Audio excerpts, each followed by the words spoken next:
রিয়াদের গরম বাতাসটা যেন লোহা গলিয়ে ফেলতে পারে। বিকেল গড়িয়ে রাত নামছে, কিন্তু বালির উত্তাপ তখনও তপ্ত। মাহির চট্টগ্রামের এক যুবক, ৩ বছর ধরে সৌদি আরবে কাজ করছে, কনস্ট্রাকশন সাইটে। প্রতিদিনের মতো সেদিনও কাজ শেষে ক্লান্ত শরীরে সে ফিরছিল নিজের ছোট ঘরে, যেখানে ৪ জন বাংলাদেশি শ্রমিক একসাথে থাকে। কিন্তু সেদিন সহকর্মীরা একটা পার্টিতে গিয়েছিল, মাহির একাই থেকে গেল। মনটা ভারী ছিল। দেশে তার মা অসুস্থ, আর মেয়েটি যে একসময় তার জন্য চোখ ভিজিয়েছিল, এখন অন্য কাউকে বিয়ে করেছে। বসে থাকতে থাকতে হঠাৎ সিদ্ধান্ত নিল আজ একটু বের হবে। শহরের কোলাহল ছেড়ে মরুভূমির দিকে যাবে মাথা ঠান্ডা করার জন্য। রাত প্রায় 10টা। রিয়াদের উপকণ্ঠে বালির ঢিবি আর তারার আলোয় নরম আলো ছায়া। গাড়ি ভাড়া করে সে একা বেরিয়ে পড়ল।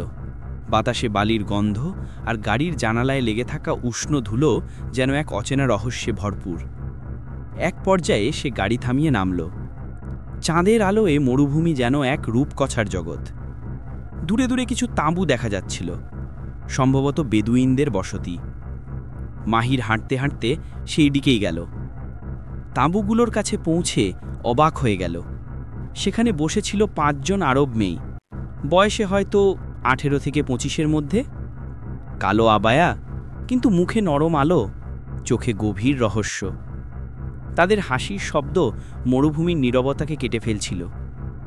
একজন মেয়ে তাকে দেখে কিছু বলল আরবিতে, আন্তা গরিব, অর্থাৎ তুমি কি পথ হারিয়েছ? মাহির একটু ভয় পেল, কিন্তু সাহস করে বলল, ইয়েস, আমি বাংলাদেশ থেকে এসেছি, সামান্য বিশ্রাম নিতে চাচ্ছিলাম। তাদের মধ্যে সবচেয়ে বয়োজ্যেষ্ঠ মেয়েটি মৃদু হেসে বলল, তাহলে এসো, চা খাও। তারা তাঁবুর ভেতরে বসালো তাকে। গরম আরবি কফির কাপ এগিয়ে দিল। বাতাসে ভেসে আসছে উটের দুধের গন্ধ, আর দূরে বাজছে বাদ্যযন্ত্রের মৃদু সুর। মাহির মনে মনে ভাবল, এ যেন কোনো গল্পের পৃথিবী। মেয়েগুলো খুব সহজভাবে কথা বলতে লাগল।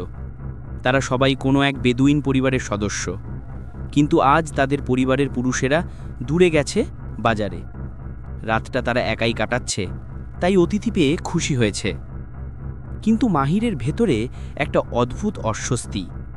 তাদের চোখের চাহনিতে কিছু একটা অজানা ইঙ্গিত ছিল, বিশেষ করে সেই বয়োজ্যেষ্ঠ মেয়েটি, যার নাম ছিল লায়লা। লায়লার চোখে ছিল গভীরতা, যেন সে 100 বছর ধরে কোনো অপেক্ষায় আছে। রাত বাড়ল, চাঁদ মাঝ আকাশে। তারা সবাই মিলে আগুন জ্বালালো, গান গাইল। মাহিরও ধীরে ধীরে স্বস্তি পেল। কিন্তু হঠাৎ তার দৃষ্টি পড়ল একটি পুরনো ছুরির দিকে, যা আগুনের পাশে রাখা। ছুরিটিতে খোদাই করা কিছু আরবি লিপি। সে পড়তে না পারলেও বুঝল এটা কোনো সাধারণ জিনিস নয়।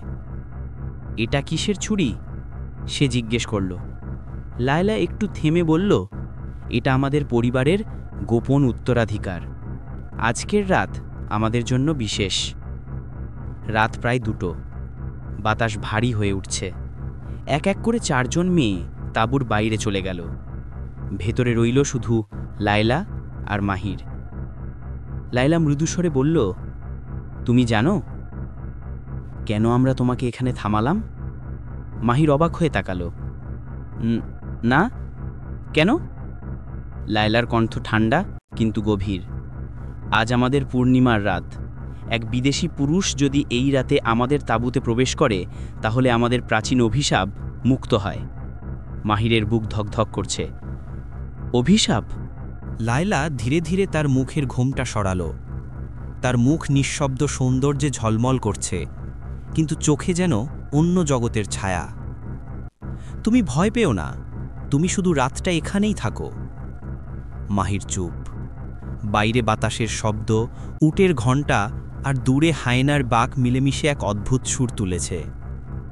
লায়লা মৃদু কণ্ঠে প্রাচীন এক আরবি গান গাইছিল। তার কণ্ঠে ছিল আকর্ষণ, বিষণ্ণতা আর মৃত্যুগন্ধ। মাহির ধীরে ধীরে ঘুমিয়ে পড়ল। ভোরে সে চোখ খুলতেই হতভম্ব। চারদিকে নিস্তব্ধ মরুভূমি। আগুন নিভে গেছে, তাঁবু নেই, কেউ নেই। মাটিতে পড়ে আছে শুধু সেই ছুরিটা, যার ধার শুকনো রক্তে লাল। মাহির হঠাৎ নিজের গায়ে হাত রাখল। কিছু হয়নি, কিন্তু তার জামায় লেগে আছে কালো চিহ্ন, যেন আগুনে দগ্ধ। সে দৌড়ে গাড়ির দিকে ফিরল।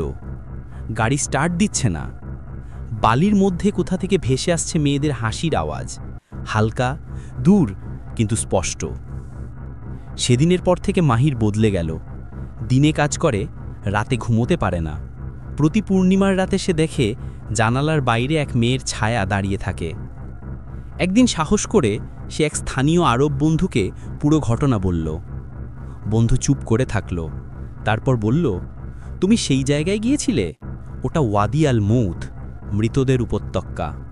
ওখানে 200 বছর আগে এক বেদুইন গোত্রের 5 বোন হত্যা হয়েছিল। তারা প্রতি পূর্ণিমায় এক বিদেশি পুরুষকে খোঁজে। মাহিরের শরীর শিউরে উঠল।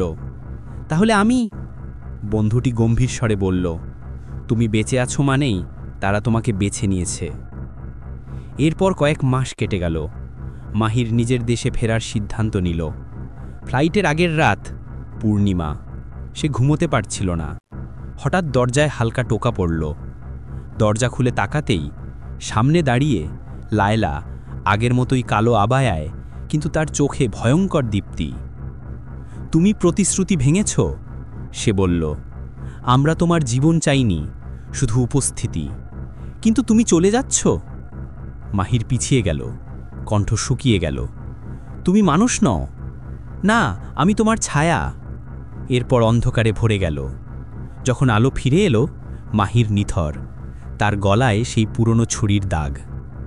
কয়েক সপ্তাহ পর সৌদি পুলিশের রিপোর্টে লেখা ছিল, এক বাংলাদেশি কর্মীর মরদেহ তার ঘরে পাওয়া গেছে।